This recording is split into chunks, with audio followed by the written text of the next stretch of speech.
More than 1 billion people worldwide live on less than $1 a day.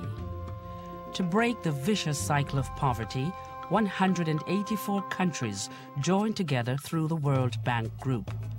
To bridge the gap between rich and poor, the World Bank helps developing countries build schools and health centers, provide water and electricity, fight disease and corruption, and protect the environment, helping the poorest people in the poorest countries.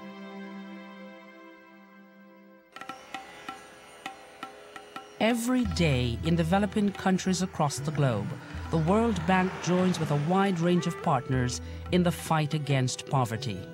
In India, it is teaming up with the Self-Employed Women's Association, SEWA, a group working to improve the lives of some of India's poorest women, salt workers in the desert. A traveling doctor provides medical treatment. Carefully, he treats the wounds created by the harsh working conditions. Technicians train the salt workers in how to use a meter to maintain a high quality of the salt.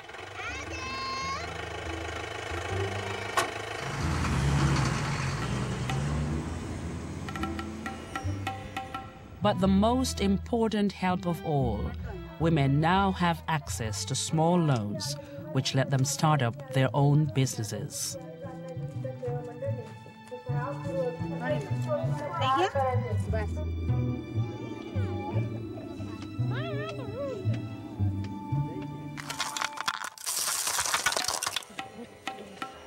Harvest time in the desert of Kutch.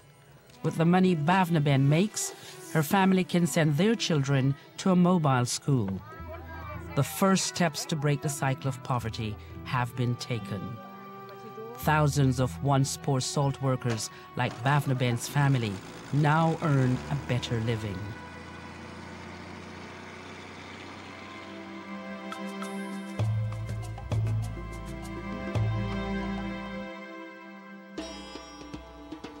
Giving people more power over their own lives is key to the projects the World Bank supports.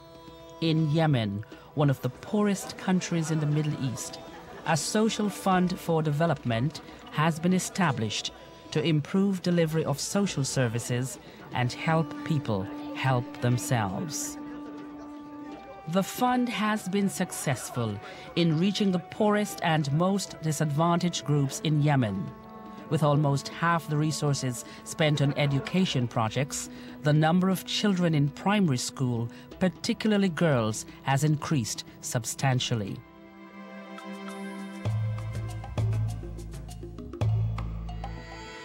Another key issue for the World Bank is the fight against HIV/AIDS. In Eastern Europe, for example, where this deadly disease is spreading faster than in any other region in the world. The maternity clinic in Chisinau, Moldova, an important place in the fight against the deadly virus. Mothers can transmit the virus to their babies. The World Bank supports different ways of prevention. Educating medical staff is part of this program aimed at building a better future for Moldovan children.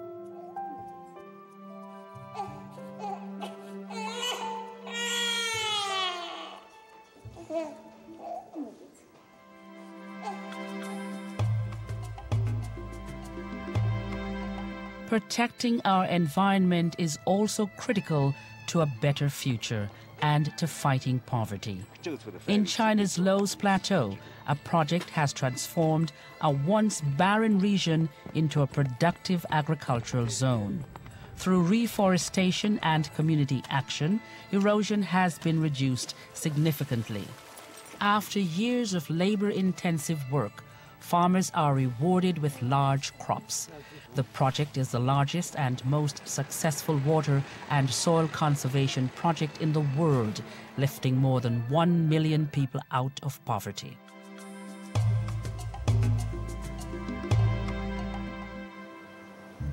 Poverty is the challenge also facing the Senegal River Basin. For generations, the local population struggled with floods and drought. But in the past 2 decades, things have changed. A system of dams has been built. Now the farmers along the river are no longer dependent on the fickle cycle of rainfall to cultivate their crops. With support from the World Bank and other donors, 3 African countries, Mali, Mauritania and Senegal, are together managing the river to provide better access to electricity, food and water. But no development comes without challenges. Since the construction of the dams, waterborne diseases such as intestinal parasites like bilharzia have spread along the river. Pour lutter contre la bilharziose, il faut que les populations évitent de fréquenter le fleuve.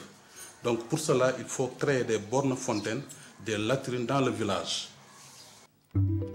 Pilot health programs are helping make sure clean, safe water reaches communities that used to depend on the river for their water, and the young generation is learning a new way of life.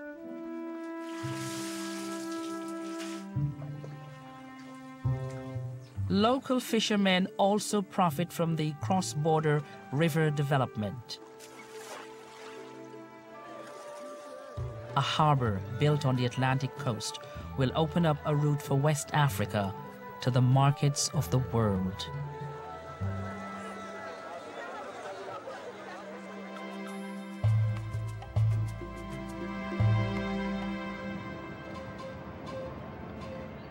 Another front in the fight against poverty. Peru's rural poor have been seeking a better life by heading for the big cities.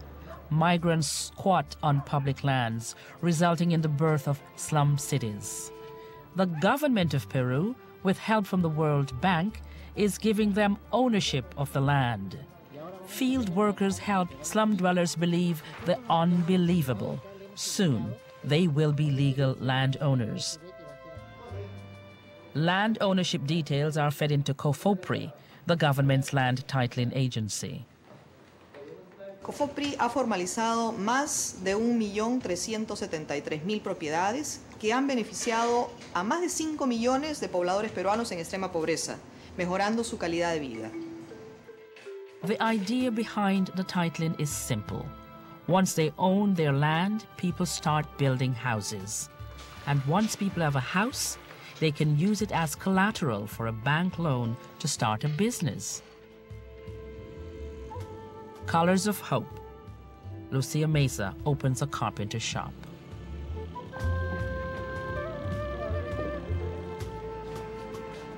Gracias a mi título que obtuve, saqué un préstamo para poder crecer y hacer mi pequeña empresa, para el futuro de mi familia y para el bienestar de todo lo que necesitan el préstamo. Lucia's experience is shared by many others as hundreds of shops open their doors. Finally, the land titling project has turned a once illegal slum settlement into a thriving city of hope. This is what the World Bank's mission is all about, helping people help themselves. Every day in more than 100 countries, World Bank staff fight to improve the quality of life for the world's poorest people. It is our mission. We work for a world free of poverty.